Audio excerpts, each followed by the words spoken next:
ఈ అధ్యాయము మొదటి నుంచి అండి 10 ఆజ్ఞలు చదువుదాం.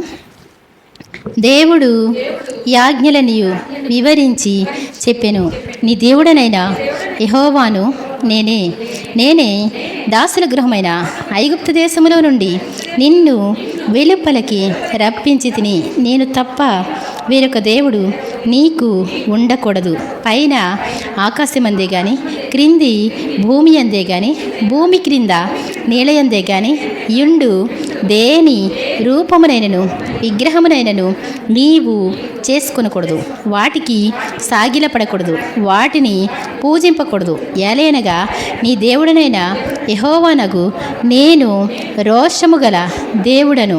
నన్ను ద్వేషించు వారి విషయములో 3-4 తరముల వరకు తండ్రుల దోషమును కుమారుల మీదికి రప్పించుచు, నన్ను ప్రేమించి నా ఆజ్ఞలు గైకొని వారిని 1000 తరముల వరకు కరుణించువాడనై ఉన్నాను. నీ దేవుడైన యెహోవా నామమును వ్యర్థముగా నుచ్చరింపకూడదు. యెహోవా తన నామమును వ్యర్థముగా నుచ్చరింపు వానిని నిర్దోషిగా ఎంచడు. విశ్రాంతి దినమును పరిశుద్ధముగా ఆచరించుటకు జ్ఞాపకం ఉంచుకొనుము. 6 దినములు నీవు కష్టపడి నీ పని అంతయు చేయవలెను. 7వ దినము నీ దేవుడైన యెహోవాకు విశ్రాంతి దినము. దానిలో నీవైనను, నీ కుమారుడైనను, నీ కుమార్తె అయినను, నీ దాసుడైనను, నీ దాసి అయినను, నీ పశువైనను, నీ ఇండ్లలోనున్న పరదేశి అయినను ఏ పనియు చేయకూడదు. 6 దినములలో యెహోవా ఆకాశమును, భూమియు, సముద్రమును, వాటిలోని సమస్తమును సృజించి 7వ దినమున విశ్రమించెను. అందుచేత యెహోవా విశ్రాంతి దినమును ఆశీర్వదించి దాని పరిశుద్ధపరచెను. నీ దేవుడైన యెహోవా నీకనుగ్రహించు దేశములో నీవు దీర్ఘాయుష్మంతుడు అన్నట్లు నీ తండ్రిని నీ తల్లిని సన్మానించుము. నరహత్య చేయకూడదు, వ్యభిచరింపకూడదు, దొంగిలకూడదు, నీ పొరుగువాని మీద అబద్ధ సాక్ష్యము పలుకకూడదు, నీ పొరుగువాని ఇల్లు ఆశింపకూడదు, నీ పొరుగువాని భార్యనైనను, అతని దాసునైనను, అతని దాసినైనను, అతని ఎద్దునైనను, అతని గాడిదనైనను, నీ పొరుగువాని దగు దేనినైనను ఆశింపకూడదు అని చెప్పెను. ఆమేన్. ప్రేమాగలమా ప్రియ రక్షకుడా, ప్రభువా మమ్ము కనికరించి మేమీ ఆజ్ఞల్ గైకొనుటకు మాయాత్మలను ప్రేరేపించు. ఆమేన్. దేవుని నామానికి స్తోత్రం. మీ అందరికీ నా వందనాలండి. దేవుడు తన మహాకృపను బట్టి మనందరినీ కూడా ఆరోగ్యంగా సజీవ లెక్కలో ఉంచినందుకు దేవునికి స్తోత్రం చెల్లిద్దాం. హల్లెలూయా. మరి అందరూ సంతోషంగా ఉన్నారా? సంతోషంగా ఉంటే మరి ఒకసారి దేవునికి స్తోత్రం చెల్లిద్దాం. మరి ఆనందించుడి. మరలా చెప్తాను, ఆనందించండి. మీ సహనాన్ని సకల జనులకు తెలియబడనివ్వండి అంటాడు. ఏమండి, మనం సహించుకోవాలంట, ఓర్చుకోవాలంట. మరి అప్పుడు కూడా కష్టంలో కూడా ఏం చేయాలంట? ఏమండి, మన సహనాన్ని అందరూ గమనించగలిగినటువంటి స్థితిలో మనం జీవించాలంటాడు. మరి ఈరోజు కొంచెం వాక్యం, కొంచెం అనే అంశం ఏంటండి? కొంచెము. ఏమండి, కొంచెము అనేటువంటి అంశాని కోసం కొంచెం చూసుకుందాం. 1 రాజులు 17వ అధ్యాయము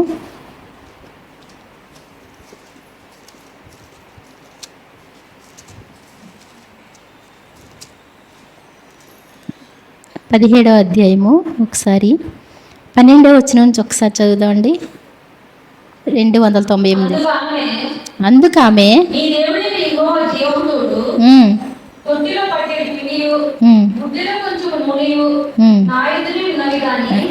ఒకసారి కొంచెం పైనమ్మా, జస్ట్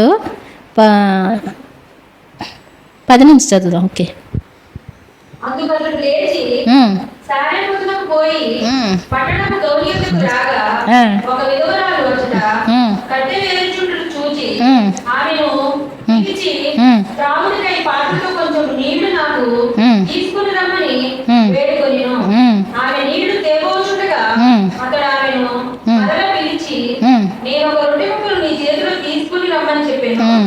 నాకు ఒక రొట్టె ముక్కను నీ చేతిలో తీసుకుని రమ్మని చెప్పాను. అందుకు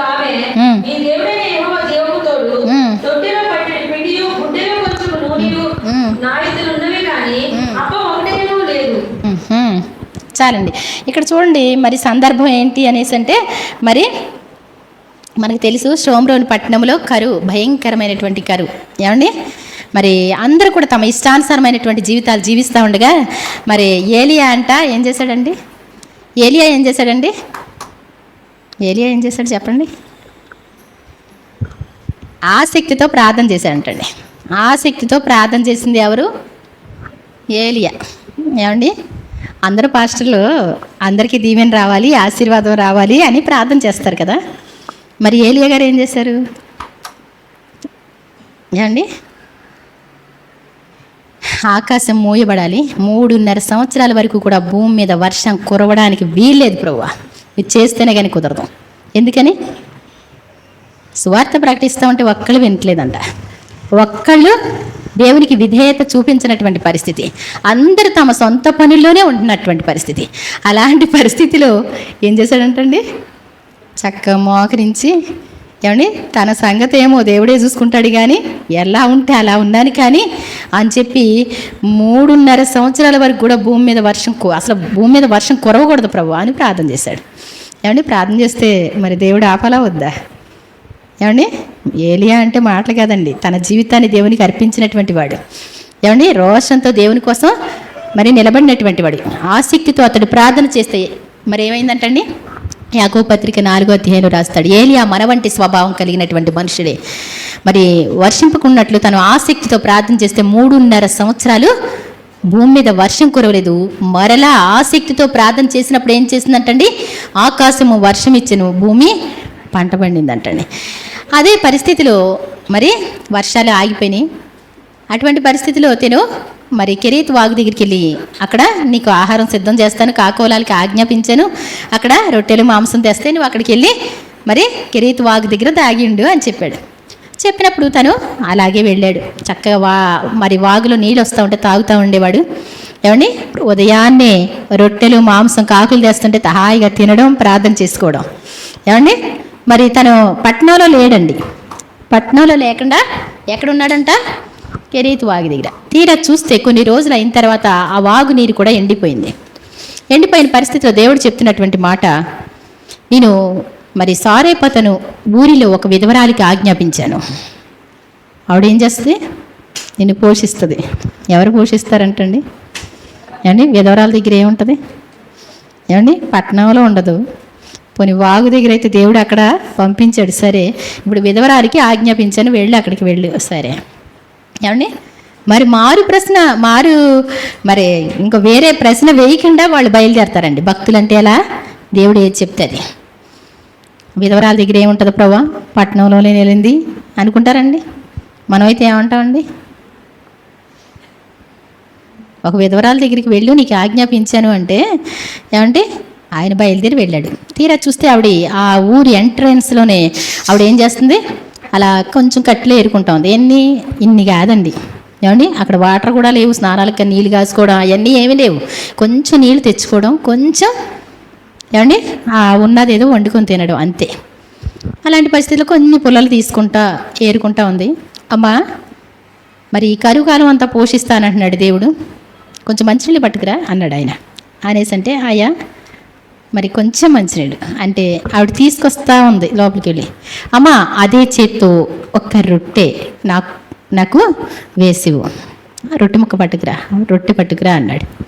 ఏమండి అంటే ఆవిడ అంటుంది, మరి చదవండి అమ్మ. అందుకు ఆమె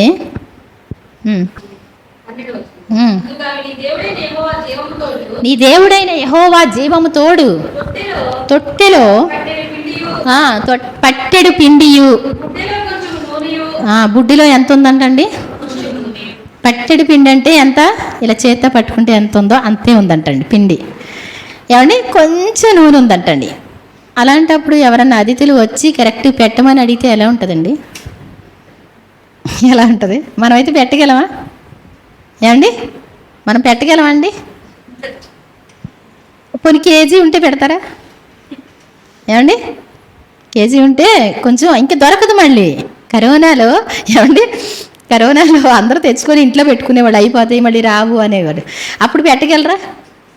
అక్కడ పట్టెడు పిండి అంటే కరెక్ట్గా ఒక్క అప్పం చేస్తే వస్తుంది, అది చిన్న అప్పమే వస్తుంది. అలాంటిది ఆ తర్వాత కొంచెం నూనె జస్ట్ అలా ఉంచుదాం అంతే అన్నట్టు. ఏమండి కొంచెం నూనె ఉంది. నా యొద్దనున్నవే కానీ అప్పం ఒక్కటి కూడా లేదయ్యా. మేము చావక ముందు ఏంటంటండి, ప్రార్థన అయితే చేసుకుంటా ఉన్నారు, నమ్మిక అయితే ఉంది, కానీ మేము చావక ముందు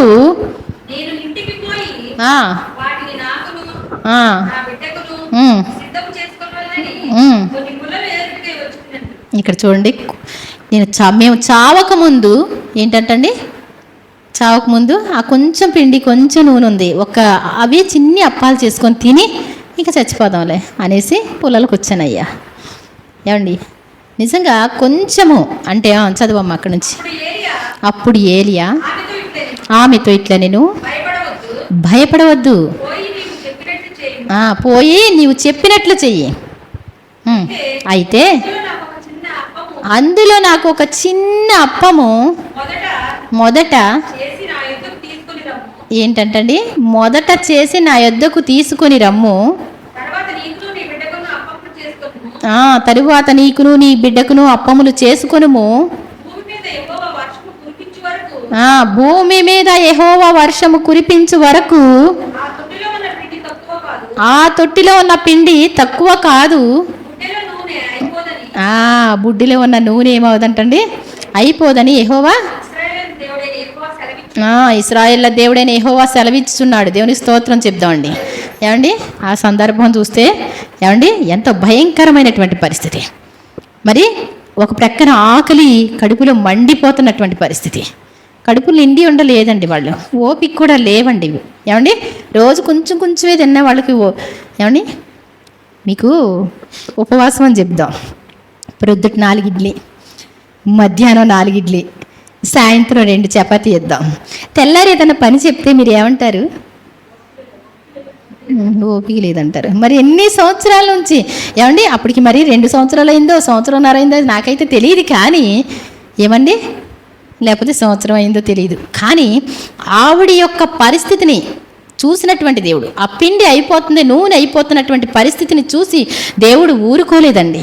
ఏమండి దేవుడు ఊరుకుంటాడండి? నీ పరిస్థితి ఏంటో దేవునికి తెలుసు, ఆయన పంపిస్తున్నాడు. కానీ పంపించినప్పుడు రిసీవ్ చేసుకునేటువంటి మనం మరి వెంటనే మరి గ్రహించగలిగిన మనసు ఉంటే మాత్రం బాగానే ఉంటుంది. ఆయన వచ్చి చెప్పినప్పుడు వెంటనే మొదటి చిన్న అప్పం చేసి కొంచెం నీళ్ళు తీసుకొచ్చి నాకు ఇవ్వు, ఆ తర్వాత నీకు నీ కుమారుడికి చేసుకో. తర్వాత అంటే ఇష్టం ఉంటుందండి అందరికీ. ఏమండి మన పిల్లలు ఎక్కువ, దేవుడు ఎక్కువ? చెప్పండి. ఏమండి దేవుడే ఎక్కువ కాదంట్లా. ఏమండి ఎదురుగుంటే ఏమనిపిస్తుంది, దేవుడికి తెలుసు ఎంతో లేదు ఎంతే ఉంది పిండి. ఏమండి నేను కూడా తిన్నగాని మా పిల్లోడికే పెడతాను, ఇంకెందుకు వచ్చింది, ఇప్పుడు వచ్చాడు ఆయన. ఏమండి అనుకోరా, మీ కష్టంలో ఉన్నప్పుడు మీ దగ్గర ఒక 100 రూపాయలు మాత్రమే ఉన్నప్పుడు ఎవరైనా ఒక సేవకుడు, పేద సేవకుడు బైబిల్ సంచి తగిలించుకొని మీ ఇంటికి వస్తే మీ ఇంట్లో ఏమీ లేవు, టిఫిన్ అన్నా తీసుకొద్దాం బయటికి వెళ్ళి అనుకున్నారు. మీరు బయటికి వెళ్ళే లోపల ఆయన వచ్చారు, ఎలా ఉంటుంది మీకు? ఏమండి ఆశీర్వాదాలు పొందుకోకపోవడానికి కారణాలు నా జీవితంలో కూడా చాలాసార్లు చూశాను. ఏమండి సైతాన్ ఏం చేస్తుంది, చాలా వరకు మనల్ని నష్టపరచడానికే చూస్తూ ఉంటుంది, అసహనంతో ఉండేలా చూస్తూ ఉంటుంది, ఆశీర్వాదాలు రాకుండా. మరి దేవుడు అదే టైంలో వెయిట్ చేయొచ్చేమో మనకు తెలియదు. ఏమండి ఆ కొంచెం ఉన్నప్పుడే వెయిట్ చేస్తాడు తెలుసు. ఏమండి కానీ మరి ఆశీర్వాదాలు రావాలంటే మన జీవితాన్ని ఇంకా ముందుకి అది ఆగిపోకుండా కొనసాగించాలి అంటే మొదట ఏం చేయాలంటండి, మొదటి అప్పం దైవజనునికి ఇచ్చి, దైవజనునికంటే ఎవరికి, దేవునికి ఇచ్చినట్టే. ఏమండి కుమారికి పెట్టాలా మేము? ఏమండి దాని పని అది చేసుకుంటుంది. ఏమండి నాకేం కాదు, మీరు తీసుకొచ్చి ఇచ్చుకుంటే, దేవునికి ఇచ్చుకుంటే, మేము మందిరానికి కానుకలు తేవడం మొదలు పెట్టినప్పటి నుండి మేము చాలా తిన్నా, ఇంకా మిగిలి ఉన్నది అంటారు. ఏమండి ఇంకా మిగిలి ఉంది. మీ జీవితంలో కొరత లేనటువంటి స్థితి కావాలంటే ఏంటి, దేవుడు చెప్పిన మాట వినాలి. ఏమండి కొంచెంగా విత్తువాడు కొంచెంగానే, అది కూడా ఉంది ఇందులో. ఏమండి కొంచెం అయితే, ఏమండి కొంచెంగా విత్తితే ఎంతో కాదండి, ఎలాగో అలా చేసుకొస్తే. ఏమండి అదే కనుక మరి ఫంక్షన్స్ కానీ లేకపోతే మన పిల్లలకు కానీ మనం ఎలా ఖర్చు పెట్టుకుంటాం, ఎలా ఖర్చు పెడతారండి? ఎంతన్నా తక్కువే ఉంటుంది. అవునా? మరి జాన్ వెస్లీ గారు వాక్యంలో షార్ట్ మెసేజ్లో చెప్పారు, అంటే పెట్టారు, ఎవరితో పెళ్లి జరిగిందంట అంబానీ గారి ఇంట్లోనే. ఎలాగో ఆ కుక్కకి ఏంటంటండి, చిన్ని డ్రెస్ వేసారంటండి, చిన్నిది బుడ్డిది అంటండి, 12 లక్షలు అంటండి. అది ఏమండి ఎంతంట? వాళ్ళ కుక్కకి ఎంత? 12 లక్షలు అనమాట. కాబట్టి నిజంగా మనం దేవునికి ఇవ్వగలిగితే మాత్రం మొదటిగా ప్రభునకిచ్చి ప్రతిఫలం పొందగలవాడేవాడు అంటాడు. మొదట తీయగలవా నువ్వు? కొంతమందికి వాడేసిన తర్వాత తీయడమే అలవాటు ఉంటుంది. ఏమండి, ఒక ఆఫీసర్లకి ఇవ్వాలంటే ఏం చేస్తారండి, మంచి కాయలు ఏరేస్తారు. ఏమన్నా కొంచెం వంకర్లు ఉంటే, చిన్న మంగు ఉంటే, చిన్న మచ్చలు ఉంటే ఇస్తారా? ఎవరు? ఏమండి, మరి దేవునికి మాత్రం ఏం చేస్తాం? ఆ తర్వాత తీసుకొస్తాం. అందుకే ఆశీర్వాదాలు ఎక్కువైపోయినాయి కదా. పట్టుకోలేనటువంటి ఆశీర్వాదాలు ఆకాశవాక్యంలో తెరిస్తే ఆకాశవాక్యంలో విప్పుతాడంట ఆయన. కాబట్టి ఆ కరువు కాలం అంతా పోషింపబడడానికి ఏలియా గారిని పంపించాడు దేవుడు. మరి ఆవిడ వెంటనే ఆ సందర్భానికి ఏం చేసింది? ఆవిడ ఒప్పుకుంది. వెంటనే బాబు ఒక్క నిమిషం ఆగు, దైవజనం చెప్తున్నారు. ఏమని చెప్తున్నారు? మొదట ఆయనకి ఇవ్వాలంట, ఆ తర్వాత చిన్న అప్పం చేసి, పెద్దది ఇమ్మన్నాడండి ఆయన. నాకు ఫస్ట్ ఇచ్చేసి ఆ తర్వాత అదే వస్తువులు అన్నాడండి. చిన్ని అప్పం చిన్న చేసి ఎంత గచ్చకాయ అంత చేసి చిన్ని చేసి ఆయన చేతిలో పెట్టి, మిగిలింది చిన్ని వాళ్ళిద్దరు చేసుకున్నారు. మళ్ళా కాసేపు ఉన్న తర్వాత, అమ్మా రొట్టె చెయ్యి, రొట్టె చెయ్యి అంటే వెళ్ళి చూస్తే ఏముందండి, అలా మ్యాజిక్లా వచ్చేసింది. అందులోకి తొట్టిలోకి కలిపిన పిండి వచ్చేసింది, బుడ్డిలోకి నూనె వచ్చేసింది. కాబట్టి నిజంగా మొదట కొంచెము కొంచెం చేసినప్పటికీ కూడా మన జీవితంలో దేవునికి ఇస్తే గనక ఏమవుద్దండి, అది హృదయపూర్వకంగా ఇవ్వక దేవునికి హృదయపూర్వకంగా చేయనటువంటి పరిస్థితిలోనే మనం ఈ లోకంలో ఇబ్బంది పడతాం అనమాట అండి. ఈ లోకంలో ఇబ్బందులు ఎందుకు వస్తాయి? మరి హృదయపూర్వకంగా చేయకపోతే దేవునికి చెల్లవు అనమాట అండి. ఏదో వేస్తున్నావులే, వాటికి ప్రతిఫలాలు రావు. యేసుప్రభువు వారు కానుక పెట్టి దగ్గర కూర్చొని ఉన్నారంటండి. అందరూ కానుకలు వేస్తూ ఉన్నారు. ఆయన ధనవంతులను పారజూచెను అని ఉంది దేవుని వాక్యం. పారజూడడం అంటే ఏంటి? ఆయన పట్టించుకోలేదంట. అందరూ కట్టలు తీసుకొచ్చి వేస్తున్నారు. మేము కాబట్టి కట్టలు వేస్తున్నాం, మేము రాబట్టి వేస్తున్నాం అనుకున్నారు. కానీ ఒక పేద విధవరాలు చాటుగా అలా మరి వచ్చి కనబడకుండా అలా వేసింది. అలా వేస్తే ఆయన అంటాడు, ఇలా అందరితో చెప్తాడు, ఏమంటారు, అందరికంటే ఎక్కువ వేసింది ఇవిడి. ఏంటంట, ఈయనకి తెలుసా? అందరికంటే ఎక్కువ, నేను చాలా పెద్ద కట్టేసాను, నేను ఎంత వేసాను అనుకున్నారు అందరూ. కానీ దేవుడు చూసింది ఏంటండి, ఆమె హృదయం. ప్రభువా, చిన్న చిన్న కాసులు నా దగ్గర ఏమీ లేవు, ఈ రోజుతో అయిపోయింది, ఇదే రోజు లాస్ట్ అండ్ ఫైనల్. ఏం చేసిందండి? పేద విధవరాలు 2 కాసులు తన జీవనం అంతా కూడా వేసిందంట. అందరికంటే ఎక్కువ వేసింది అంటాడు. అందరూ కూడా తమ కలిమిలో వేశారు, తన జీవనం అంతా వేసింది. దేవుడు ఏం చేస్తాడంటే హృదయపూర్వకంగా ఇచ్చేవాళ్ళని చూస్తాడు. మేము వస్తున్నాంలే ప్రార్థనకి, వచ్చి వెళ్ళిపోయే వాళ్ళని కాదు, హృదయపూర్వకంగా నేను వస్తున్నాను ప్రభువా, నన్ను దీవించాలి, నన్ను ఆశీర్వదించాలి, మీ సన్నిధికి వచ్చి నేను ప్రార్థన చేసుకుంటే ఈ స్థలమందు చేయబడి ప్రార్థన మీద నా కనుదృష్టి నిలిచును, నా చెవులు దానిని ఆలకించును అన్నారు కదా. నేను ప్రార్థన చేస్తున్నాను, నా కుటుంబం మార్చబడాలి, నా కుటుంబంలో ఆశీర్వాదాలు రావాలి, దీవెనలు రావాలి. వాక్యాన్ని ఎత్తిపెట్టి ప్రార్థన చేస్తే ఏమవుద్దండి? దేవుడు ఏం చేస్తారు? ఆశీర్వదిస్తారా లేదా?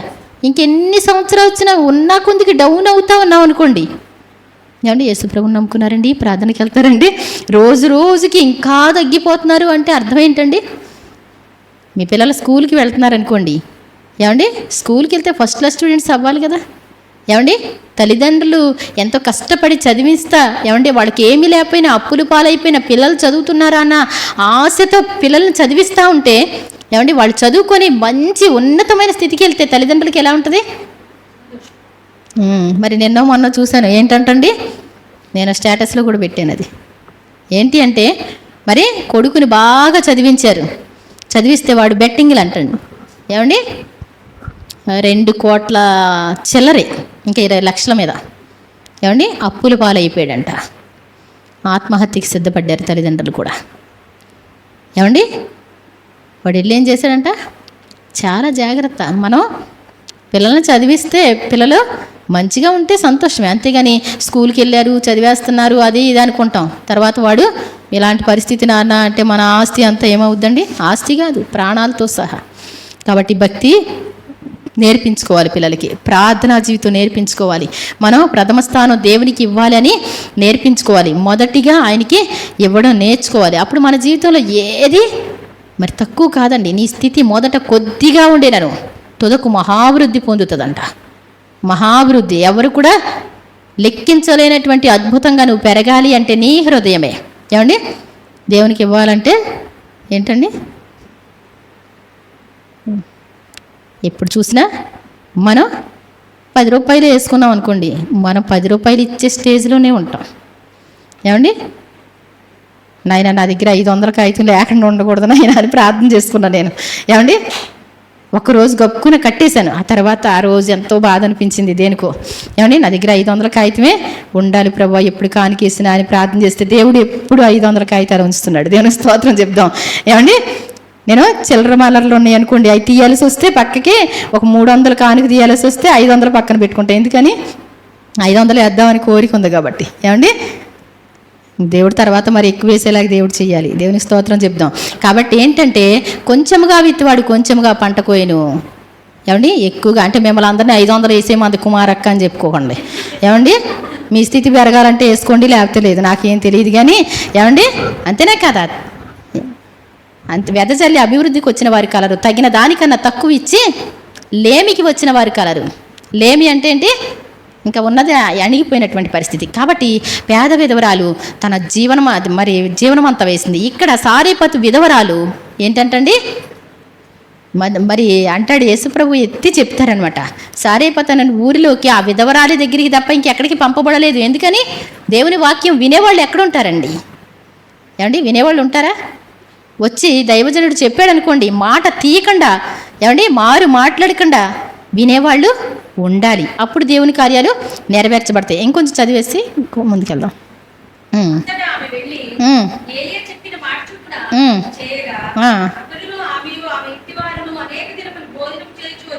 అనేక దినములు భోజనము చేయించు వచ్చిరి. తొట్టిలో ఉన్న పిండి తక్కువ కాలేదు. దేవుని స్తోత్రం చెప్దాం. బుడ్డిలో ఉన్న నూనె ఎప్పుడూ అయిపోలేదండి. ఏమండి వాళ్ళ జీవితం ఎంత సంతోషంగా వెళ్ళిందండి దేవుని మాట వింటే. ఏమండి పంటలు వేసి పంటలు కోసుకొని లేదు, ఆకాశం నుండి ఆహారం కురిసినట్టుగా వాళ్ళకైతే కురిసింది. వాళ్ళు తెచ్చి రోట దంచుకున్నారు. కానీ ఈ సారేపతు విధవరాలు ఏంటంట, తీసుకోవడం పిండి అట్టేసుకోవడం, మరి సాల్ట్ కూడా అందులో వచ్చేసేది కాబోలు. ఏమండి దేవుని స్తోత్రం చెప్దాం. కాబట్టి నిజంగా దేవునికి ఇచ్చిన వాళ్ళు ఎప్పుడు కూడా నష్టపోరు, కష్టపడరు. మరి గుర్తుపెట్టుకోవాలి. మరి కొంచెం ఫస్ట్ దేవునికి చేయడం నేర్చుకోవాలన్నమాట. అలాగే సామెతలు 6:10 ఒకసారి ఏంటంటండి, ఇక కొంచెము నిద్రించేదనని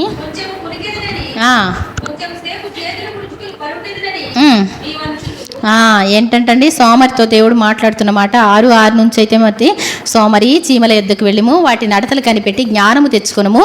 ఏమండి వాటికి న్యాయాధిపతి లేకున్నా, పై విచారణకర్త లేకున్నా, అధిపతి లేకున్నా అవి తమ వేసవికాలం ముందు ఆహారాన్ని కూర్చుకుంటాయి అంటండి. ఏమండి ఎంతో క్రమంగా ఉంటాయంట. ఏమండి పై విచారణకర్త గట్రా ఏమీ లేరంట, చెప్పేవాళ్ళు ఎవరు లేరంట. అయినప్పటికీ కూడా ఏమండి మరి కార్మికులు ఒక పని వాళ్ళు చేసినట్టు చెక్క చేస్తూ ఉంటాయి. చీమలు చేసినట్టు ఎవరైనా చేయగలరండి? ఎవరు చేయలేరు. ఒక క్రమంగా ఉంటాయి. మీరు ఉఫ్ అని ఊదారనుకోండి, ఆ లైన్ తప్పేస్తే మళ్ళీ కాసేపటికి ఏం చేస్తాయి, మళ్ళీ లైన్ వేసేసుకుంటాయి. ఏమండి చక్కగా వేసుకుంటాయి. కాబట్టి మనం సోమరి చీమల యొద్దకు వెళ్ళము, వాటి నడతలు కనిపెట్టి జ్ఞానం తెచ్చుకో అంటాడు. అవి చురుగ్గా ఉంటాయి, తమకంటే 52 రెట్లు ఎక్కువ బరువు మోస్తాయి అని చిన్నప్పుడు చదివాం. చీమలు ఏంటంటండి 52 రెట్లు ఎక్కువ బరువు మోస్తాయి అంటండి. ఏమండి కాబట్టి మరి మనం చీమలను చూసి నేర్చుకోవాలంట. మనిషి ఇంకా కొంచెము నిద్ర, ఏమండి ఒరే బాబు ప్రొద్దుటే లేస్తా అన్నావు లేవేంటి అనేసి అంటే ఏమంటాడు, కొంచెం సేపు ఆగమ్మా. ఏమండి అదొప్పటి ముసుగు పెట్టుకుంటాడు. కాసేపు ఉన్న తర్వాత ఒరే లేవేరంట్రా అంటే కొంచెం సేపు ఆగు, కాస్తంతా మళ్ళీ చేతులు ఏం చేస్తాడు, ఇలా ముడుచుకొని పడుకుంటే హాయిగా ఉన్నట్టుంది. ఏమండి దుప్పటి కాళ్ళకి కప్పితే ఎంత బాగుందో. ఇక కొంచెం ఒక్కసారి ఆగు, కొంచెం కునుకు, ఒక్క కునుకేది. ఏమండి ఇక కొంచెము నిద్రించేదనని, కొంచెం సేపు కునికెదనని, చేతులు ముడుచుకొని కొంచెం సేపు చేతులు ముడుచుకుంటే ఎంత హాయిగా ఉందో. బయటికి పెడదామంటే చలి వచ్చేస్తుంది. ఏమండి, శీతాకాలం అలాగే ఉంటుంది కదా. నీ వనుచుందువు అందుచేత ఏంటంటండి, దోపిడిగాడు అంటే ఎవరు? దొంగ. ఏమండి, దోపిడిగాడు వచ్చినట్లు మన జీవితంలో దరిద్రత ఎందుకు వస్తుందంట? దరిద్రత ఎందుకు వస్తే లేవలసినప్పుడు లేవటం. ఏమండి, మా చిన్నాన్నగారు ఉన్నారనుకో, నేను చూస్తూ ఉండేదాన్ని. 2ంటికి వచ్చి పడుకునేవాడు, మళ్ళీ తెల్లారిపోటికల్లా 5ంటికి ఆవలించుకుని వచ్చి బయట కూర్చోవడమే. ఏమండి, కొంచెం సేపు మనమైతే ఏం చేస్తాం? ఏమండి, 2ంటికి పడుకున్న వాళ్ళు 10 అవుద్ది మనకి. ఏమండి, అంతేనే కాదా? ప్రొద్దుటి తెల్లవారుజామున లేచి ప్రార్థన చేసుకునేవాళ్ళు చాలా ఆశీర్వదింపబడతారు. మనం ఏ టయానికి పడుకున్నప్పటికీ కూడా ప్రొద్దుటే లేవడం అనేటువంటిది ఒక మంచి లక్షణం అనమాట అండి. కాబట్టి ఇంకా కొంచెం సేపు కునికెదనని అనుచుందువు, అందువలన దోపిడిగాడు వచ్చినట్టు దరిద్రత నీ యొద్దకు వచ్చును. ఆయుధదారుడు వచ్చినట్టు, లేమి అంటే దరిద్రం అనమాట అండి. ఏమీ ఉండవు, ఆయుధాలు ధరించుకొని మరి వస్తుంది అంటండి. లేమి ఆయుధాలు ధరించుకొని వస్తే మనం ఎదిరించలేము. ఏమండి, లేమి అంటే ఏంటి? ఇక అన్నీ. ఈ రోజున షాపుకి వెళ్తే 4 జతలు తీసుకుంటున్నావా బట్టలు? ఏమండి, 4 దుప్పట్లు తీసుకుంటున్నావా? ఒక గరిటి కొనాల్సి వస్తే 4 తీసుకుంటున్నావా?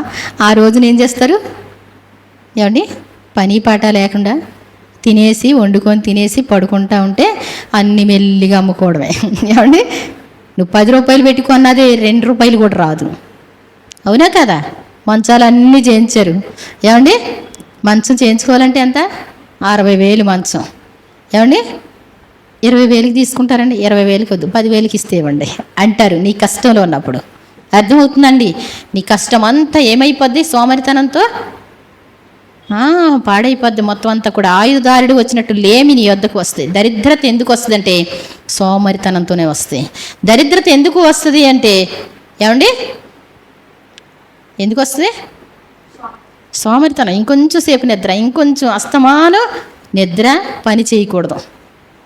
ఈ పరిస్థితి మన జీవితంలో ఉంటే మాత్రం మనం ఎదగలేమండి. ఎదగడం అంటే మేళ్ల మిద్దెలు కట్టడం కాదు.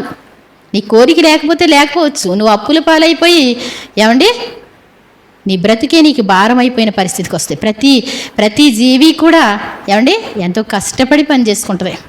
కష్టపడి వెళతాయి, ఆహారం తెచ్చుకుంటాయి, కష్టపడి గూడు కట్టుకుంటాయి. మనం కూడా చేసుకోవాలిగా కష్టాలు. 6 దినములు పని చేయండి, 7వ దినము విశ్రమించండి అంటే ఏమండి మనం ఏం చేస్తామండి? అదొకటే చెప్పాడంట దేవుడు. ఇశ్రాయేళ్ల ప్రజలను దానిలోనే కూల్చాడంటండి.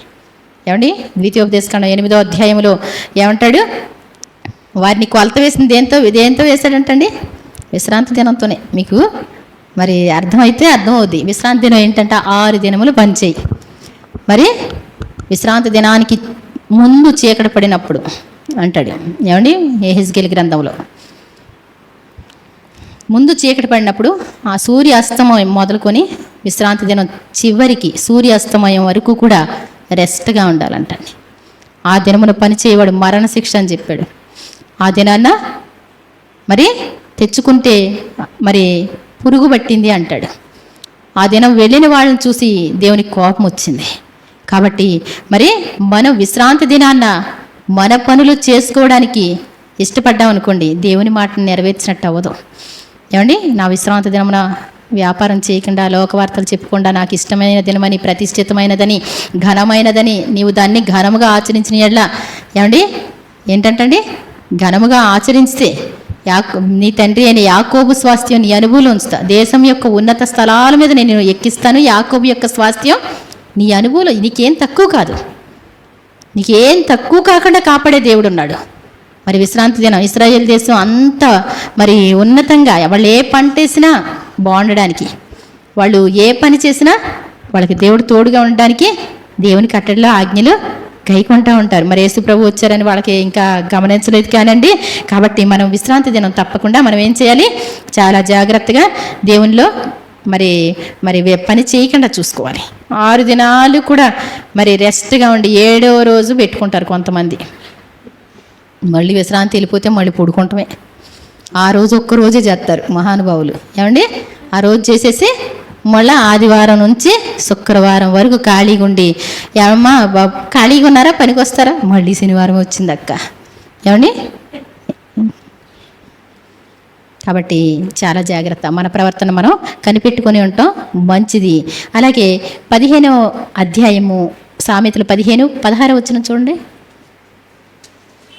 15:16. నెమ్మది లేకుండా విస్తారమైన ధనము ఉండుట కంటే యెహోవా యందు భయభక్తులు కలిగినటువంటి కొంచెం కలిగి ఉంట మేలు. ఏమండి, మీ ఇంట్లో 4 లీటర్ల పాలు ఉంటాయి. ఏమండి, మీరు టీ పెట్టుకుంటాక పనికిరావు, మంచిదా? ఒక 1/2 లీటర్ పాలు కవర్లో కట్టుకొచ్చుకున్నారు, టీ పెట్టుకుంటాక మంచి పాలు బెస్ట్నా కాదా? అర్థమవుతుందండి నేను చెప్పేది?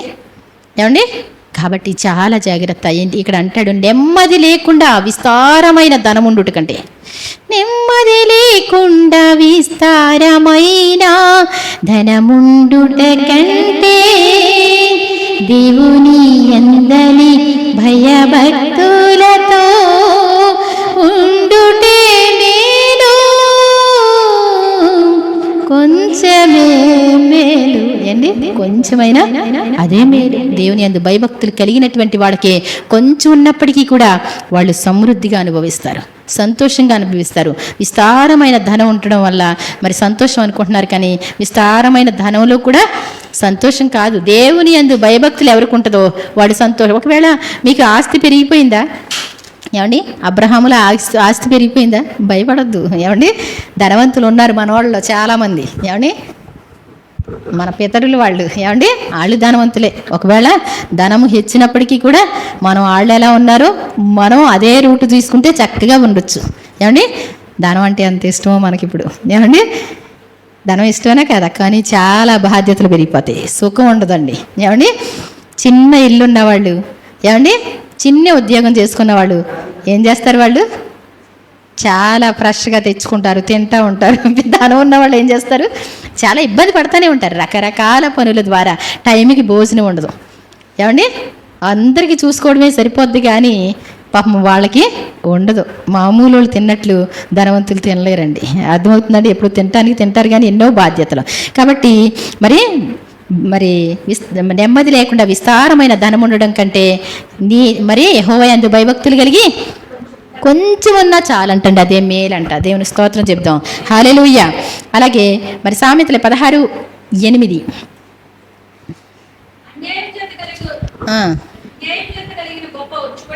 ఏమండి, అన్యాయము చేత కలిగినటువంటి గొప్ప వచ్చుబడి కంటే నీతితో కూడా, మనం నీతిగా ఉండడం దేవుడు చూస్తూ ఉంటాడు. నీ ఆస్తి అంతా కూడా దేవుడు పరీక్షిస్తాడు. అందుట్లో ఎక్కడైనా సరే అన్యాయం, ఏ పేదవాడి సొమ్ము నీ దగ్గర ఉందనుకోండి, ఏమండి, నువ్వంటే ఏమండి, మొన్న ఒక గరిటి చూసాం కదా, ఏమండి, ఈ గరిటిని చిన్న అంచనా వేయకండి.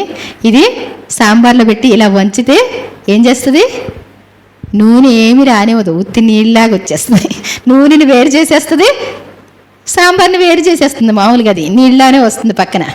అర్థమవుతుందండి? దేవుడి దగ్గరికి వెళ్తే నీ ఆస్తి ఇలా కొలిచాడు అనుకోండి, అస్సలు నీదెంతో, బయట వాళ్ళది ఎంతో, ఎవరి పేరు ఎంతో మొత్తం వచ్చేస్తాయి. ఏమండి, నీళ్ళ డబ్బులు నీళ్ళకే, పాల డబ్బులు పాలకే అంటారు కదా, అంతేనా? తెలుసా మీకు ఈ సామెత? ఒకడు పాల వ్యాపారి రోజు ఒక వాగు దాటి వెళ్తూ ఉండేవాడు అంటండి. ఏమండి, ఒక రోజున అనుకోకుండా మరి వాడు అంతా అమ్మేసుకొని డబ్బులు సంచి అందుట్లో పెట్టేసుకొని వచ్చేస్తా ఉన్నాడు అంటండి. వాడు ఏదో చిన్న పని చేసుకునే లోపల ఒక కోతి అక్కడికి వచ్చిందంటండి. ఏమండి, ఆ కోతి మరి వాడి డబ్బుల మూట తీసి అంటండి, ఒకటి నీళ్ళు వేస్తుందంట, ఒకటి బయటికి విసురుతుందంటండి. ఒకటి నీళ్ళు వేస్తే అయ్యయ్యో అయ్యయ్యో అనుకుంటే వాడికి అర్థమైంది, నీళ్ళు కలిపినాయి అన్నీ ఏమైపోయినాయి అంట, నీళ్ళకి వెళ్ళిపోయినాయి. ఏమండి, వాడి డబ్బులు వాడికి మిగిలినాయి కదా. ఈ లోకంలోనే చిన్న చిన్న చిట్కాలు చెప్తూ ఉంటారు నేర్చుకోవడం కోసం. కాబట్టి మరి ఏంటంటండి, భక్తిహీనంగా ఉన్నటువంటి గొప్ప వచ్చుబడి కంటే, అన్యాయం చేత కలుగు వచ్చుబడి కంటే, నీతితో కూడిన కొంచెమైనా సరే మనం అబద్ధం ఉండకూడదు, మోసం ఉండకూడదు. ఏమంటే ఈ రోజున ఒక్క చిన్న పని చేస్తే ఇన్నాళ్ళు నాకు బాగా నవ్వు వస్తూ ఉంటుంది ఒకటి. యూట్యూబ్లో కూరలు గట్రా అన్నీ చేసి పెడతారు, చిట్కాలన్నీ చెప్తారు, ఏమంటే సీక్రెట్స్ అన్నీ చెప్తారు. ఎందుకు చెప్తారు? అది వైరల్ అయితే వీళ్ళకి డబ్బులు పడతాయని. ఎన్నాళ్ళంటండి ఏమంటే పిప్పని పోటు వస్తుంది, ఆగు చెప్తారని, చెప్తే పని చేయదు అనేవారు. ఏమండి చెప్తే పని చేయదు అనేవారు. కామెర్లు అయినా వాళ్ళు చచ్చిపోతున్నప్పటికీ కూడా బయట పెట్టమంటే కొడుకులకు కూడా బయట పెట్టేవాళ్ళు కాదంట. ఇప్పుడు ఏం చేస్తారు? ఏమండి ఒక్కసారి చెప్తే 100 సార్లు చెప్పినట్టు అయిపోతుందని చెప్పి చక్కగా చిన్నగా చేసినప్పటికి కూడా అందుట్లో పడేస్తున్నారు.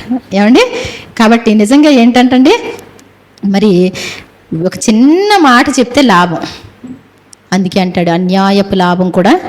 ఏమంటే పేదోళ్ళు ఉంటారండి, చిన్నగా ఏదైనా చేసి పెట్టమన్నారనుకోండి, అందుట్లో కూడా లాభం తీసుకుంటే ఏమండి అవునా కదా? వాళ్ళు ఎంత కష్టంగా ఉంటారో, ఇంట్లో తిండి ఉంటుందో లేదో తెలియదు. నాకు తెలిసిన ఒకళ్ళు ఫోన్ చేసి చెప్పారు, ఇంట్లో ఏమీ ఉండలేదంట, వాళ్ళకి సమాధానం చెప్పడం కూడా చేత కావట్లేదు.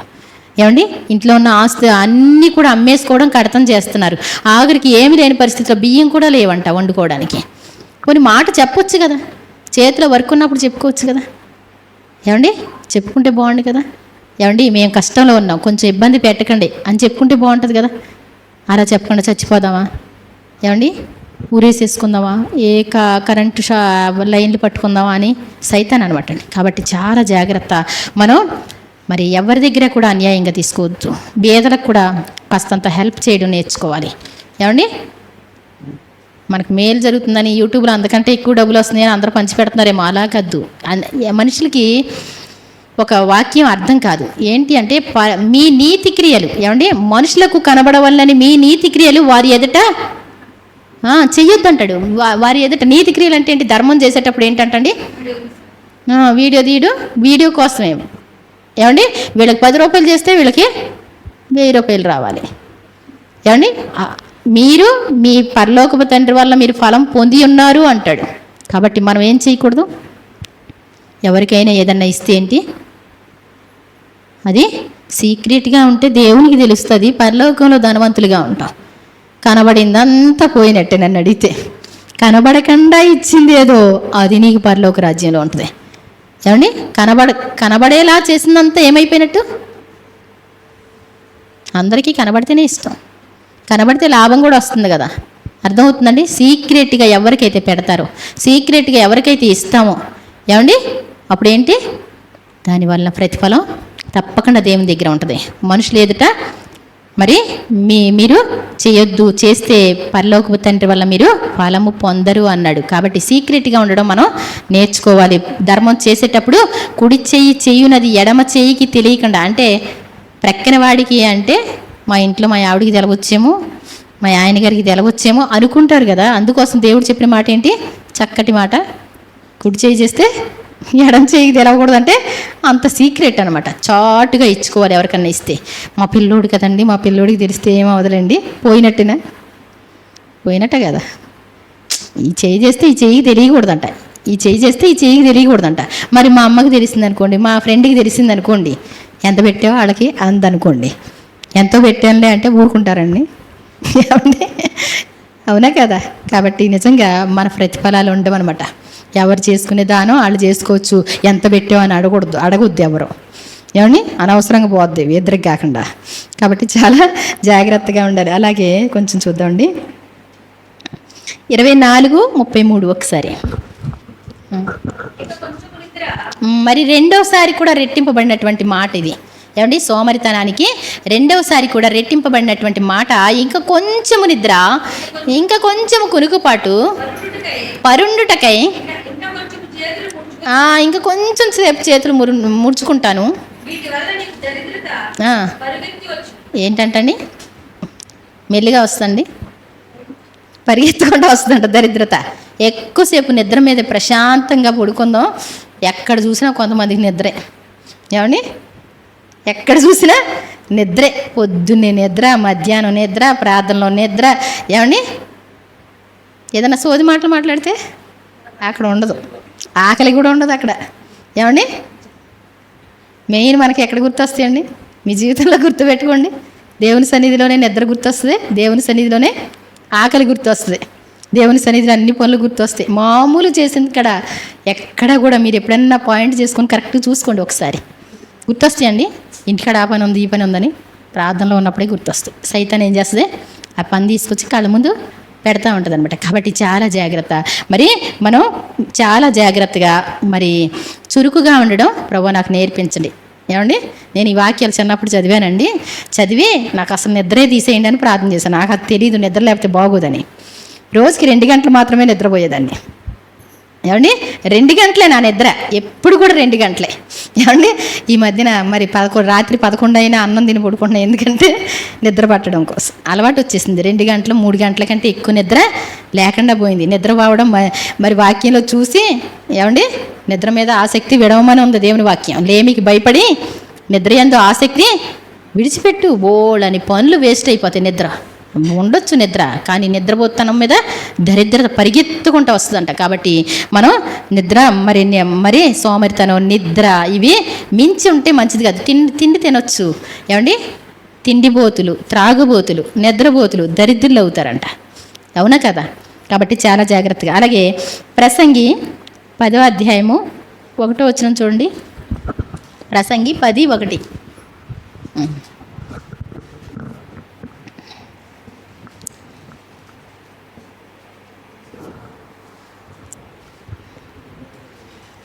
ఏమండి, యెషయా, ఇర్మియా. బుక్కావాని తైలములో ఏంటండి, బుక్కావాని తైలములో సెంటి బాటిల్స్ ఉంటాయి కదా, వాటిలోనంటండి మూత పెట్టకపోతే ఈగలు దేంట్లోనైనా దూరతాయి. అందుట్లో కనుక పడింది అనుకోండి, ఒక్క రోజులో భయంకరమైన వాసన వస్తాయి అనమాట. ఈగ చాలా డేంజర్, చాలా కంపు కొడుద్ది అనమాట అండి. కాబట్టి బుక్కావాని తైలములో అది మంచి వాసన అయినప్పటికీ కూడా ఒక్క ఈగ పడితే కంపు కొడుతుంది. కొంచెము ఏంటండి, కొంచెం బుద్ధిహీనత త్రాసులో ఉంచిన ఎడల జ్ఞానమును ఘనతను ఏం చేస్తుంటండి. మీరు చాలా భక్తిపరులు, చాలా జ్ఞానవంతులు, మీకు పేరు ప్రతిష్టలు ఉన్నాయి. ఒక చిన్న పొరపాటు ఒక ప్రక్కన ఇదంతా నీకున్న కీర్తి ప్రతిష్టలన్నీ ఒక త్రాసులో ఒక వైపు పెట్టి ఏమండి, నీకున్నటువంటి మైనస్ భక్తిహీనత రెండో వైపు వేస్తే ఎటు దూగుద్దంటండి. భక్తిహీనతే వీటిని తేలగొట్టేస్తుందంటండి, పైకి లేచిపోతాయి. భక్తి ఏం పనికిరాదు. ఇంకా అర్థమవుతుందండి. భక్తిహీనత, కొంచెము భక్తిహీనత జ్ఞానాన్ని ఘనతని తేలగొడదంట. మనం దేవుని సన్నిధికి వెళ్ళి నిలబడినప్పుడు మన భక్తి ఎంత భక్తి పరులమో అనుకుంటాం, ఎంత నీతిమంతులమో అనుకుంటాం. ఒక పెద్ద బిందె ఉందనుకోండి, చిన్న రంధ్రం ఉందనుకోండి, ఏమండి పనికొస్తుందండి అది. మనలో ఉన్న మైనస్లు ఉంటే మన భక్తి అంతా కూడా మరి తేలిపోద్ది. గుర్తుపెట్టుకోవాలి, కొంచెం కూడా భక్తిహీనత కనపడకూడదు. మనం ఎన్నో భక్తిహీన పనులు చేస్తూ ఉంటాం, మామూలు వాళ్ళతో సమానంగా చేస్తూ ఉంటాం. ఏమండి, వాళ్ళు మాట్లాడేట్టే మాట్లాడతాం, వాళ్ళు చేసినట్టే చేస్తాం, కానీ శనివారం మాత్రం ప్రార్థనకు వస్తాం. ఇంతే మనకున్న కొంచెం ఎక్స్ట్రా. మరి అందుకే త్రాసులో పెడితే ఏమీ లేదు అక్కడ. ఏమండి, భక్తిహీనత ఎక్కువ దిగుతుంది. భక్తి అన్నది అసలు ఎన్నికి రానటువంటి పరిస్థితిగా ఉంటుంది కదా. మరి భక్తి పరులుగా ఉండి చిన్ని మైనస్ ఉంటే, కొంచెం భక్తిహీనత ఉంటే అది కూడా ఏమవుతుంది, అది పనికి రావట్లా. గుర్తుపెట్టుకోవాలి, చిన్న భక్తిహీనత కూడా మనకి పనికిరాదు. కొంచెంలో ఏమండి, కొంచెంలోనే ఇవన్నీ కూడా కొంచెం నిద్ర, కొంచెం ఎక్స్ట్రా అది మానేసుకోవాలి మనం. ఏమండి, ఇంకొంచెం మంచి చేయాలంటే చేసుకోవాలి. ఆ కొంచెం అనేటువంటి దాన్ని మరి తగ్గించుకుంటే మంచిది. కొంచెం పెంచుకోవాల్సిన పరిస్థితి, బ్యాలెన్స్ చేసుకోవాలి. తర్వాత హగ్గై గ్రంథం 1:6. మీ ప్రవర్తన గురించి ఆలోచించుకొనుడి. ఒకసారంట మనం ఆలోచించుకోవాలంట, నేను ఎలా ఉంటున్నాను, ఏం చేస్తున్నాను, ఎలా చేస్తే ఎలా వస్తుంది అని ఒక్కసారి ఆలోచించుకోవాలి ప్రతి మనిషి కూడా. మీ బిజినెస్ నిమిత్తం మీరు ఆలోచిస్తూ ఉంటారా? మీరు పెట్టే పెట్టుబడి ఎంత, మీరు కష్టపడేది ఎంత, మీకు వచ్చేది ఎంత చూసుకుంటున్నారండి? చూసుకోరా? ఏమండి, మీరు బయట పనికి వెళ్తే 400-500 వస్తుంది. మీరు ఊరంతా రోజంతా తిరిగి ఏమండి మీ సామాన్లు కూడా అమ్ముకొని, ఏమండి మీ సామాన్లు అమ్మిన తర్వాత ఏమండి ఒక 100 రూపాయలు ఎలాగో మిగిలి అనుకోండి, ఏమండి ఆ బిజినెస్ మంచిదా చెడ్డదా? ఏమండి అర్థమవుతుందా నేను చెప్పేది? నీ కూలి గిట్టుబాటు అవ్వనప్పుడు నీ బిజినెస్ ఎందుకు? కూలికి పోతే హాయిగా సింపుల్గా వస్తాయి కదా. ఏమంటే కూలి కంటే ఎక్కువ వచ్చేలా ఉంటే బిజినెస్ చేసుకోవచ్చు, అంతేనా కదా? నువ్వు అంత కష్టమే ఇక్కడ పడుతున్నావు, రోజంతా తిరుగుతున్నావు తిండి లేకుండా. కానీ మరి బయట ఇచ్చే కూలి నీకు గిట్టుబాటు అవునప్పుడు అది దేనికి పనికి వస్తుంది? మన ప్రవర్తన కోసం మనం ఒకసారి ఆలోచించుకోవాలి. ఇక్కడ అంటున్నాడు, మీరు విస్తారముగా విత్తినను మీకు కొంచెం పండింది. ఎంత? ఏమండి 10 ఎకరాల తోట అంటండి, తూమిడి గింజలను ఇస్తుంది అంటండి. 10 ఎకరాలకి తూమిడి ఇస్తే సరిపోతాయండి? ఏమండి సరిపోద్దండి? అసలు ఎందుకు వచ్చింది ఇలా, దేనికి వస్తుంది ఇలా అనేటువంటిది మనం అంటే, ఓహో పలానా మందు కొడితే ఆ మందు సీసాలు ఎంత ఉంటుంది తెలుసా? చిన్న చిన్ని బాటిల్స్ 2000 ఉంటుంది చిన్నదే. ఏమంటే 5 తీసుకొచ్చి కొట్టినప్పటికీ కూడా పని చెయ్యం. ఇక్కడ సొల్యూషన్ చెప్తాడు, దేవుడు చెప్తాడు దానికి ఉన్నటువంటి మరి ఆ లోపం ఏంటో చెప్తారు ఆయన. ఇప్పుడు అన్నం తింటారు కదా, ఏమంటే భోజనం చేస్తారు. భోజనం చేసిన తర్వాత ఇంటికి వచ్చిన తర్వాత మంచి భోజనం పెట్టారు పెళ్ళికి వెళ్తే, ఏమంటే తిన్నారు. సాయంత్రం ఇంటికి వస్తే మళ్ళీ తృప్తి అనిపించట్లా, మళ్ళీ ఏదైనా చికెన్ ఉంటే బాగుండు అనుకుంటారు, చికెన్ తింటారు. తెల్లారి ఏమనిపిస్తుంది? ఏమండి తెల్లారి ఏమనిపిస్తుంది? ఏ కూర నచ్చట్లా, ఏది తిన్నా తృప్తి అంటూ లేదు. మీరు కడుపు నిండా భోజనం చేసినప్పటికీ కూడా తృప్తి లేకపోతే మీకు తెలుసండి అది ఆ టైపు మీకు అర్థమవుద్దా? వేసవి కాలంలో మంచినీళ్ళు కడుపు నిండా త్రాగిన తర్వాత మళ్ళీ ఏమనిపిస్తుంది? దాహం అనిపిస్తుంది. ఎంత త్రాగినా దాహం తీరదు, పొట్ట పగిలిపోయేలా ఉంటుంది, కానీ దాహం తీరదు. ఆ తృప్తి లేని పరిస్థితి ఏంటో మీకు అర్థమైతే దేవుడు ఇలా తినగానే పచ్చడి వేసుకు తిన్నా, పచ్చిపులుసు వేసుకు తిన్నా, అమ్మయ్య అన్నం తిన్నాం అన్న తృప్తి ఉందబట్టి సంతోషంగా ఉండగలుగుతున్నాం. లేకపోతే చాలా కష్టం అండి. అది మీకు తెలుసో తెలీదో మరి ఒక అమ్మాయి ఏమండి 2 కేజీలు అన్నం వండేవారు, వరుస పెట్టమని తినేసేది. ఏమండి ప్రార్థనలు పెట్టించింది 7 వారాలు. నేను చిన్నదాన్నప్పుడు ప్రార్థనలు పెట్టిస్తే చిన్నమ్మాళ్ళు పెడతా ఉంటే అన్నం ఎక్కువ తింటుందంట, 7 వారాలు ప్రార్థన పెట్టమన్నారంటే అన్నం ఎక్కువ తింటే 7 వారాలు ప్రార్థన ఏంటి చిన్నమ్మ అని అడిగా నేను. అంటే మనం ఇంత తింటాం అమ్మ, ఈ అమ్మాయి ఇంత తిన్నా మళ్ళీ తీసుకురామంటుందంట. అది ఏంటంట దెయ్యం అని చెప్పారు. ఏమండి ఎంత తిన్నప్పటికీ కూడా మళ్ళీ తీసుకురామంటుందంటండి, ఎంత తాగినప్పటికీ కూడా మళ్ళీ వాళ్ళు కొన్ని ఒళ్ళు వస్తుందంటే రాదు, బలం రాదు, ఒళ్ళు రాదు, ఇంకా ఆవురికి ఆకలితో ఉన్న వాళ్ళలాగానే ఉంటుంది, చాలా కష్టం. అర్థమవుతుందండి? మీరు ఎంత తిన్నప్పటికీ కూడా తృప్తి పడదు, ఎంత త్రాగినా తృప్తి లేదు. మంచినీళ్ళు తాగినా సరే దాహం తీరట్లా, డ్రింక్ తాగితే తీరద్దా?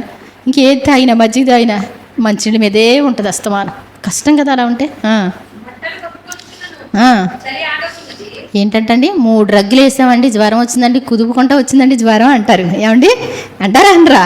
మరి అయినప్పటికీ కూడా చలి ఆగట్లేదు అంటండి. అసలు ఏంటి ఇంత దరిద్రత? మీరు తింటే తిన్నట్లేదు, త్రాగితే త్రాగినట్లేదు, ఏమండి బట్టలు కప్పుకుంటే చలి ఆగట్లేదు, దుప్పట్లు కప్పుకుంటే చలి ఆగట్లేదు, విస్తారంగా పంట విత్తితే కొంచెమే వస్తుంది. ఏంటి ఇంత కష్టం ఏంటి? ఆలోచించాలంట. మన ప్రవర్తన కోసం మనం ఆలోచించాలి. మన పరిస్థితి ఏంటి, ఎలా ఉండిపోతుంది ఒక్కసారి ఆలోచిస్తే బాగుంటుంది. అంతేగాని దేవుని మీద కోపం వస్తుంది కొంతమందికి. ఏమంటారు? అందరూ ప్రార్థనకి వెళ్తున్నారండి, వాళ్ళండి సరిగా భక్తిగా లేరండి, అయినప్పటికి కూడా వాళ్ళకి ఏమొచ్చేస్తుంది?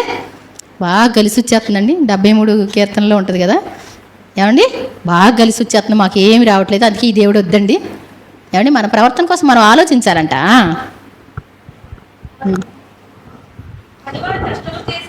పనివారు కష్టము చేసి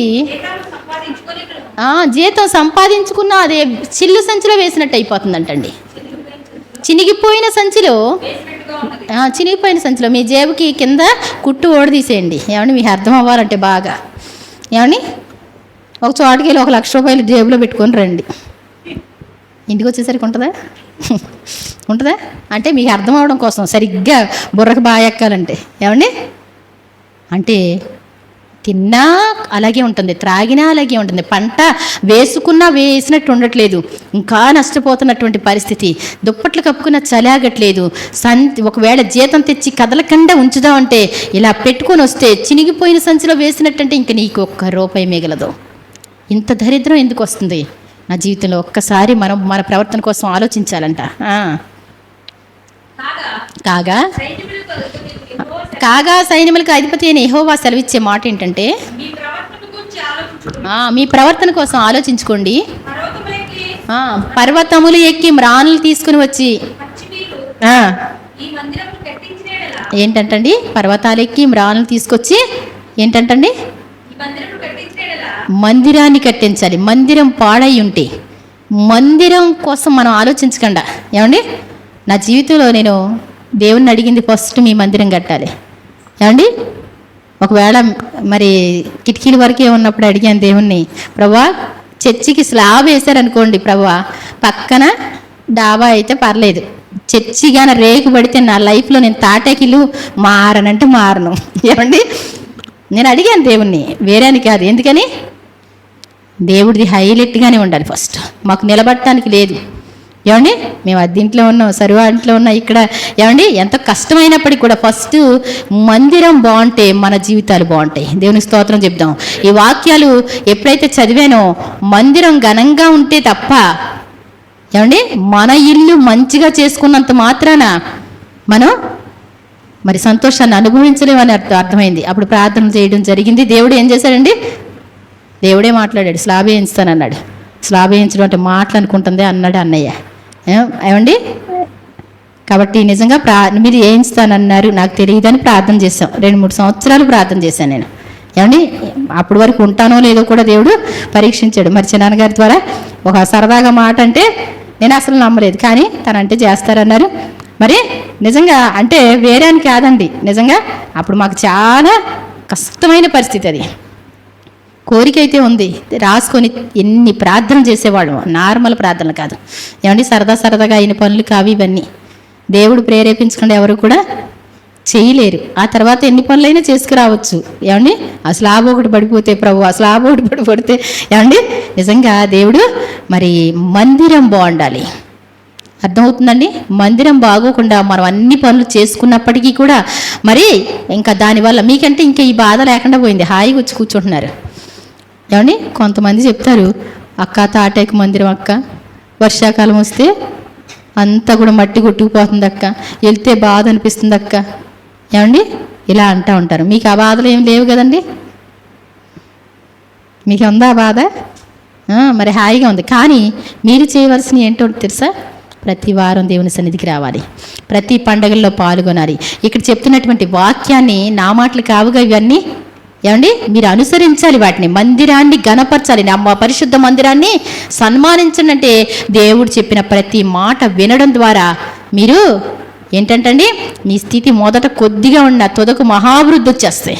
రోజు వింటూ ఉంటే మనం ఈ పని చేయకూడదు, ఈ పని చేయొచ్చు. దేవుడు ఏం చేస్తాడండి, మరలా ఎత్తి చెప్తా ఉంటాడు, ఈ పని నువ్వు చేయొద్దు, మరి ఈ పని చెయ్యి అని చెప్తాడు. దేవుడు చెప్పిన మాట వింటే నువ్వెప్పుడు కూడా నష్టపోవండి, చాలా సంతోషంగా ఉండగలుగుతాం. కాబట్టి అప్పుడు మరి అదే అధ్యాయంలో 2వ అధ్యాయము 18వ వచనం నుంచి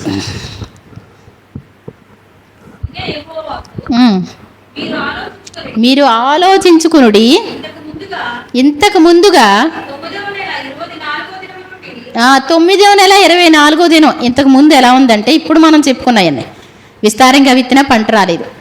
ఏమండి తిన్నా ఆకలి తీరట్లా, త్రాగిన పానం చేసినప్పటికీ కూడా తృప్తి అనేటువంటిది, పానం చేసినప్పటికీ కూడా దాహం తీరట్లేదు, చలికి ఆగట్లేదు, బట్టలు కప్పుకున్నా. అలాంటి పరిస్థితిలో వీళ్ళంటే పర్వతాలు ఎక్కి మ్రాను తీసుకొచ్చి నా మందిరాన్ని నిర్మించండి, అప్పుడు నేను నా నామాన్ని ఘనపరుచుకుంటాను, అప్పుడు మిమ్మల్ని ఆశీర్వదిస్తానంటే వీళ్ళు భయభక్తులు పూని వెళ్ళి పర్వతాలకు వెళ్ళి అవన్నీ మ్రాను నడుక్కొని తీసుకొచ్చారు, స్టార్ట్ చేశారు మందిరాన్ని. అప్పుడు దేవుడు చెప్తున్నటువంటి మాట మరి ఓకే, కాగా మందిరపు పునాది వేసిన నాట నుండి అంతకుముందు ఎలా ఉందో ఫౌండేషన్ వేశారు, మందిరపు పునాది వేశారండి, స్టార్ట్ చేశారు 24వ తేదీ అనమాట అది. ఏమండి అప్పటి నుంచి ఒక్కసారి చూసుకోండి మీ పరిస్థితి ఎలా ఉందో. దేవుడు చెప్తున్న మాట అంతకు ముందుకి ఇప్పటికి ఎలా మారిపోయిందో. మీరు అన్నం తింటే ఎంత సమృద్ధిగా ఉన్నట్టు, సంతోషంగా ఉన్నట్టు, ప్రతిదీ కూడా అంత మారిపోయిందంట. కొట్లలో ధాన్యం ఉందా అంతకుముందు?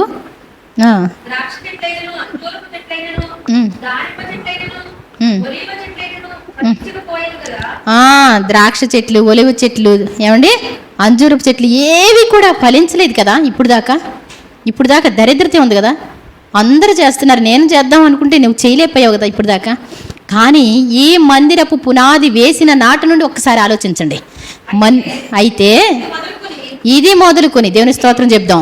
మందిరపు పునాది వేసింది మొదలుకొని అంటే నీ హృదయంలో కూడా దేవునికి మొదటి స్థానం ఇచ్చి, ప్రభువా నీ కోసం నేను జీవిస్తానని ఎప్పుడైతే చెప్తావో అప్పుడు కాడి నుంచి ఏమవుతాయండి, నువ్వు చేసే ప్రతి పని కూడా ఆశీర్వాదకరంగా ఉంటుంది, దీవెనకరంగా ఉంటుంది.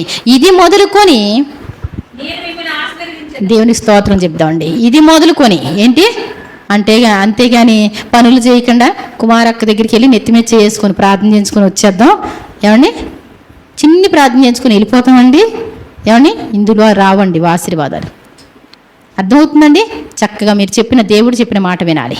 దేవుడు చెప్పినట్టు మీరు చేస్తే కనుక ఏమండి సమస్తం కూడా సమకూడి జరుగుతాయి. నీ ఇల్లు చక్కబడుద్ది, నీ పిల్లలు బాగుంటారు, నీ భర్తలు బాగుంటారు, అంతా కూడా మంచిగా మారుద్ది. అంతేగాని మనం దేవుని పని చేయకుండా ఉంటే దేవుని చేతిలో పడుట బహు భయంకరం అని ఉంది దేవుని వాక్యం. మనం దేవుణ్ణి ఏమండి ఏ విషయంలో ఆపలేం, అవునా కదా? దేవుడు దీర్ఘశాంతుడంట, మహాకృప గలవాడంట, విస్తారమైన కృపా కనికరాలు గలవాడంట. అందుకోసం ఇప్పుడు దాకా మనం వేసే వేషాలు చూస్తూనే ఉండి ఇప్పటికైనా మారుతారేమో అని చూస్తూ ఉంటాడు ఆయన. దీర్ఘశాంతం అర్థమవుతుందండి?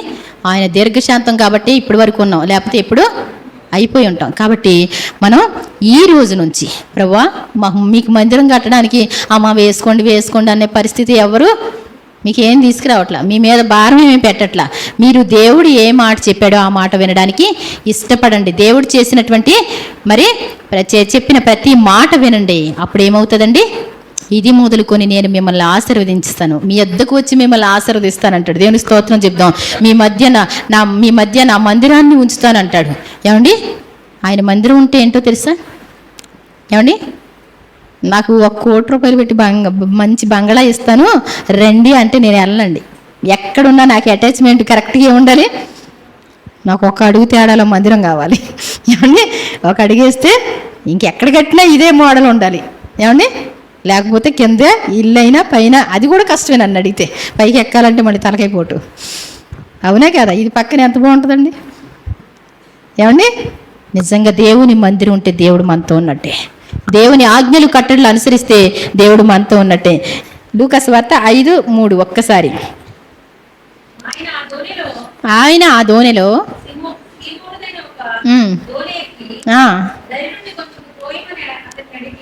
సీమోనుదైన ఒక దోణి ఎక్కి దరి నుంచి కొంచెము త్రోయమని, ఎంత అంటండి, కొంచెము త్రోయమని చెప్పి ధోనిలో ఉండి జనసమూహాలతో ఆయన మాట్లాడుతూ ఉన్నారు. ఇక్కడ కొంచెము ఎంతో కాదండి, కొంచెం త్రోయమంటాడు ఏమండి. కొంచెం తను వేసినటువంటి వలలు ఏంటంటే కొంచెం దరికి త్రోయమని చెప్పి కొంచెం త్రోయమంటాడు. ఇంకొంచెము ఏంటంటే నీ ధోనిని లోతుకు నడిపించి కొంచెం ఎంత అంటండి, ఈ కొంచెం అనేటువంటిది కొంచెం లోతునకు ఏంటంటండి, లోతుకు నడిపించడం అంటే ఏంటి తెలుసా? నీకున్న భక్తి ఏం చేయాలి ఈసారి కాడి నుంచి ఏమండి, ఉదయం మధ్యాహ్నం సాయంత్రం ప్రార్థన చేస్తాం అనుకోండి, చేస్తున్నారా? ఉదయం మధ్యాహ్నం సాయంత్రం ఏమండి, మధ్యాహ్నం మోకరించి చేస్తారా ప్రార్థన? పడుకునేటప్పుడు అలవాటే అనుకోండి ఏమండి, అవునే కదా? ఉదయం కొంతమందికి అలవాటు ఉంటుందో ఉండకపోవచ్చు, లేవగానే మాటలే. ఎందుకని? లేట్గా లేస్తే ఎవరో ఒకళ్ళు వస్తారు కదా ఏమండి, డైరెక్ట్గా ఫోన్ వస్తాయి కదా, అవునా కదా? అందుకే అంటాడు దావీదు భక్తుడు, మంచం మీద ఉన్నప్పుడే నేను ధ్యానించుకుంటాను, అప్పుడు నాకు క్రొవ్వు మెదడు దొరికినట్లు ఉంటుంది అంటాడు. క్రొవ్వు మెదడు సంతోషాన్ని ఇస్తుంది అనమాట. ఫస్ట్ దేవుని కలుసుకోవడం, తెల్లవారుజాములే లేచి ఆయనతో మాట్లాడుకొని పడుకున్నాం అనుకుంటే ఎంత బాగుంటుందండి. కాబట్టి కొంచెం భక్తి పెంచుకుందాం. ఈ రోజు నుంచి కొంచెం ఒక 3 పాటలు పాడేవాళ్ళు ఇంకొంచెం పెంచుకుందాం ఏమండి. ఇంకా కొంచెం ప్రార్థన చేసుకునేవాళ్ళు ఇంకొంచెం, ప్రతి విషయంలో కూడా కొంచెం భక్తి పెంచుకోవాలి. మనం కొంచెము భక్తిహీనత ఏం చేసేసుకోవాలి, తీసేయాలి. భక్తిహీనత మన జీవితంలో ఉండకూడదు. మొదట ఆయనకి కొంచెం ఇమ్మన్నప్పుడు కొంచెం చేస్తే మొదట ఫస్ట్ అది ఎవరు చేయలేరండి, చేసి అద్భుతాలు పొందగలరు. కాబట్టి దేవుడు మనల్ని కూడా సారీపతి విధవరాలాగా ఏమండి అలాగే శాబాదేశపు రాణి ఉంటుంది ఏమండి. ఒక్కసారి దేవుని వాక్యం వినగానే ఏమైందండి, దేవుని వాక్యం ఏందా? యెహోవా నామానికి ఆయన ఆయన కీర్తిని విని సొలొమోను కూడా ఎలా రాజ్య పరిపాలన చేస్తున్నారో చూద్దామని వచ్చిందంటండి. అక్కడ దేవుని నమ్ముకుందంట. యేసుప్రభు వారు ఎత్తి చెప్తారు విమర్శ దినమందు, ఏమండి, ఈ పట్టణపు వారితో, ఈ తరము వారితో వారి మీద నేరస్థాపన చేస్తుంట. ఒక్కసారి వచ్చి విని దేవుని రాజ్య వారసురాలైంది. ఎవరు? శాబాదేశపురాణి, నార్మల్ కాదండి. కాబట్టి సొలొమోను అన్నీ కలిగిన వాడు తప్పిపోయాడు. శాబాదేశపురాణి ఒక్కసారి వచ్చి చూసి దేవుని నమ్ముకొని రేపొద్దుట యేసుప్రభు ఎత్తి చెప్పాడు అంటే అర్థం ఏంటి? పరలోకంలో గ్యారెంటీగా ఉంటుంది ఆవిడ. కాబట్టి మనం కూడా పరలోకానికి ప్రయాణం కట్టిన మనం మధ్యలో ఆగిపోయేలాగా అస్తవ్యస్తంగా మనకే నమ్మకం లేనట్టు ఎలా ఉండకూడదు, కానీ నిశ్చయత కలిగి మనం పరలోక రాజ్యం తప్పకుండా పెడతాం అనేటువంటి రీతిలో మనం ఉందాం. ప్రతి శాస్త్రుల నీతి కంటేను పరిశీలన నీతి కంటేను మీ నీతి అధికం కాని అలా మీరు ఎంత మాత్రమును పరలోక రాజ్యంలో వెళ్ళరు అంటాడు. కాబట్టి మనం కొంచెం భక్తిని పెంచుకుందామండి. అప్పుడు దేవుడు అన్నీ ఆశీర్వదించడం మొదలు పెడతాడు. ఉన్న దరిద్రతలన్నీ పోవాలంటే మరి కాస్తంత మీరు మరి పొద్దుట లేచి, ఏమండి, దావీదు 11 వరకు సర్దుతున్నాడు. ఏమండి, ఏంటి బండికి లోపల నుంచి, ఏమండి, సర్దుతున్నాడు. ప్రార్థనలో కూర్చోలేదు వాడ. ఏంటి బాబు అంటే తెల్లవారుజామున వెళ్ళాలి కదండి అన్నారు. ఏమండి, 11 వరకు బండికి అన్నీ సర్దుకొని తెల్లవారుజామున ఎన్నింటికి బయలుదేరుతారు? 4 లేసి ఆవిడ వంట చేసేద్దాం. ఏమండి, చేస్తారా? అవునా కాదా? కాబట్టి మనం మరి తెల్లవారుజామున ప్రార్థనకు లేమంటే లేస్తామా? నీకు డబ్బు ఇస్తాను, మొత్తం అంతా నీకు అప్పులని తీర్చేస్తానంటే ఆ తర్వాత లేస్తారండి వీళ్ళు. బిజినెస్కి అయితే లేస్తారు, నష్టం వచ్చినా లేస్తారు, కష్టమైనా లేస్తారు. కానీ మరి ప్రార్థనకి లేవడం మంచిది. 4 గంటలకు వాళ్ళకి పనికి లేచినప్పుడు మనం ప్రార్థనకి లేవడం ఆశీర్వాదకరమ కదా. కాబట్టి 4 గంటలకు లేచి ఒక్కసారి చక్కగా చేతులు ఎత్తి ప్రార్థన చేసుకొని, మరి ప్రభువా నేను నడవలేకపోతున్నాను, నన్ను నడిపించండి, నీ రాజ్య వారసుడిగా నన్ను చేసుకోండి అని ప్రార్థన చేద్దాం. ఇంకొంచెం భక్తిని పెంచుకుందాం, కొంచెం భక్తిహీనత అనేటువంటిది తీసేసుకుందాం. దేవుడు ఇంకా కొంచెం మనల్ని మరి అన్ని విషయాల్లో కూడా మరి కొంచెం నేర్పిస్తే బాగుంటుంది అన్నట్టు. ఏమండి, కొంచెం అందుకో ఉండమ్మా అంటారు, కొంచెం అంటారు కదా, అది ఏమంటారు, ఇలా కూర్చున్నవాడు ఏంటంటే కొంచెం చేయందుకో అంటారు కదా, కొంచెం అన్నట్టు. కాబట్టి మన భక్తిని మనం సరి చేసుకుందాం, ప్రార్థన చేసుకుందాం. దేవుడు తన పరిశుద్ధ వాక్యం దీవించును గాక. మనం అందరం కూడా ఆయనలో ఈ రోజు నుంచి కొంచెం బాగుందామండి. ఏమండి, సరే, మంచిది, ప్రార్థన చేసుకుందాం. స్తోత్రములు స్తోత్రములు స్తోత్రములు. మమ్మల్ని మికిలిగా ప్రేమించిన మా ప్రియ పరలోక తండ్రి, ఘనమైన మహారాజా, ఘనమైన దేవ, మీకే వందనాలు, స్తుతులు, స్తోత్రాలు చెల్లిస్తున్నాం. ఈరోజు కొంచెం అనే మాట కోసం కొంత మాట్లాడుకున్నాం తండ్రి. నాయన నిజంగా నాయన మొదటిగా చిన్న అప్పం చేసి నాయన కొంచెం నీళ్లు తీసుకువెళ్ళి ఆయన దైవజనానికి ఇచ్చి ఆ కరువు కాలం అంతా పోషింపబడింది. నాయన కొంచెము నాయన మరి ఏదైనప్పటికీ కూడా భక్తిహీనంగా సంపాదించేది నాయన ఎక్కువైనప్పటికీ కూడా దానిలో ఆశీర్వాదం లేదు. కానీ కొంచెము భయభక్తులతో కూడినటువంటిది కొంచెమైనా మేలు అంటారు. కాబట్టి కొంచెము నిద్ర, కొంచెం కునికిపాటు, వీటి వలన దరిద్రత పరిగెత్తుకుని వస్తుందని నీ వాక్యం సెలవిస్తుంది ప్రభా. మరి హగ్గై గ్రంథంలో మీరు సెలవిచ్చారు ప్రభా. నాయనా మరి నిజంగా ప్రభా, మేము ఎంత సంపాదించినా కొంచెమే పండుతుంది అని, మా ప్రవర్తన కోసం మీరు ఆలోచించుకోండి అని మీరు సెలవిచ్చారు నాయనా. మరి ప్రవర్తన కోసం ఆలోచించుకొని మందిరాన్ని కట్టి నన్ను సన్మానిస్తే నన్ను నేను మహింపరచుకొని మిమ్మల్ని ఆశీర్వదిస్తాను, మీ వద్దకు వచ్చి మిమ్మల్ని ఆశీర్వదిస్తాను అంటారు. కాబట్టి తప్పకుండా మరి మీ ఆశీర్వాదాలు పొందుకోగలిగిన వారిగా ఉంటానికి సహాయం చేయమని ప్రార్థిస్తున్నాను తండ్రి. మా దోణెను కొంచెము నాయన దరికి త్రోయమని మీరు చెప్పిన రీతిగా ప్రభా ఇంకొంచెం లోతుకు నడిపించగలిగినటువంటి కృప కూడా మాకు దయచేసి నడిపిస్తారని నమ్ముచు విన్నవాక్యం నాలో మాలో అందరిలో ఫలింప చేయమని ప్రార్థిస్తూ, కొంచెం భక్తిహీనత నాయన జ్ఞానాన్ని ఘనతని తేలకూడదన్నారు. దరిద్రత మా జీవితంలో రాకుండా ఉండాలంటే ఆయన వాక్య ప్రకారం ప్రవర్తించడం మాకు నేర్పించమని, ఈ రోజు నుంచి మా భక్తిని పెంచుకునేటువంటి కృప మాకు దయచేస్తారని నాయన, కొంచెం కూడా భక్తిహీనత లేకుండా నాయన, కొంచెం కూడా బద్ధకం లేకుండా చురుకుగా ఉండేటువంటి కృప మాకు దయచేయమని యేసు ప్రభువారి దివ్యనామంలో మిక్కిలి వినయంతో బ్రతిమాలి సాగిలపడి అడిగి వేడుకొని ప్రార్థిస్తూ ఉన్నాను తండ్రి. ఆమేన్.